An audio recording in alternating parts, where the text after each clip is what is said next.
बहुत स्वागत है आपका द प्रिंट लाइंस में। मैं हूं अभिनेंद्र।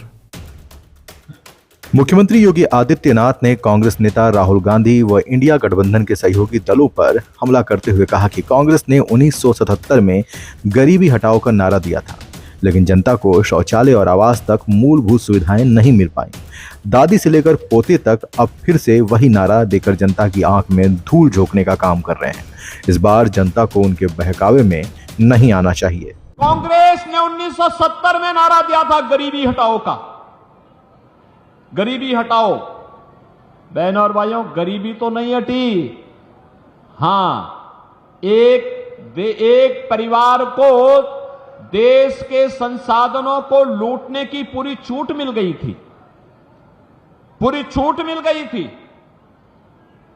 चाहे वह परिवार दिल्ली में रहा हो, चाहे वह परिवार सफाई का रहा हो, ये लूटते थे, अराजकता फैलाते थे। और डॉक्टर मनमोहन सिंह जी ने तो जब प्रधानमंत्री थे उस समय उन्होंने क्या कहा था?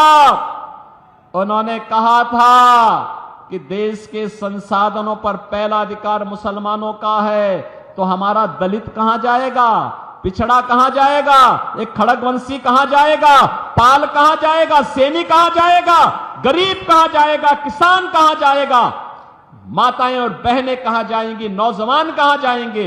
देश के अंदर कांग्रेस जाति के नाम पर, क्षेत्र के नाम पर, भाषा के नाम पर बांटती रही। गरीब भूखों मरता रहा, किसान आत्महत्या करता रहा, नौजवान पलायन करता रहा।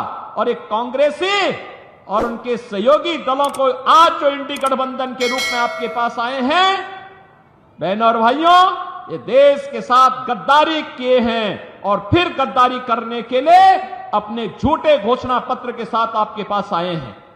आज कांग्रेस का जो घोषणा पत्र है उसको आप देखेंगे। कहते हैं देश हमारी अगर सरकार बनी तो हम शरिया कानून लागू कर देंगे। आप बताओ, ये देश बाबा साहब भीमराव अंबेडकर के द्वारा बनाए गए संविधान से चलेगा या किसी शरीयत से चलेगा? भारत संविधान से चलेगा। बाबा साहब भीमराव अंबेडकर के द्वारा बनाए गए संविधान से भारत चलेगा, न कि किसी शरीय कानून से। कांग्रेस के लोग अपने घोषणा पत्र में इस बात की चर्चा करते हैं कि हम व्यक्तिगत कानून को लागू करेंगे, यानी शरिया कानून लागू करेंगे, क्योंकि मोदी जी ने 3 तलाकी को प्रथा को रोक दिया, पूरी तरह रोक लगा दी, उस पर लगाम लगा दी। और उसको कहते हैं कि हम फिर से व्यक्तिगत कानून पुनर्बहाल करेंगे। ये लोग शरिया कानून लागू करेंगे और कहते हैं कि हम लोग जनता की प्रॉपर्टी को हत्या करके, ले करके, उसके माध्यम से फिर उसका बंदर बांट करेंगे। बहनों और भाइयों, क्या आप कांग्रेस और समाजवादी पार्टी को अपनी संपत्ति पर डकैती डालने की छूट देना चाहते हैं क्या? अरे आपके बाप दादों ने कमा करके संपत्ति रखी है। देखो ना इन बेशरमों की हालत।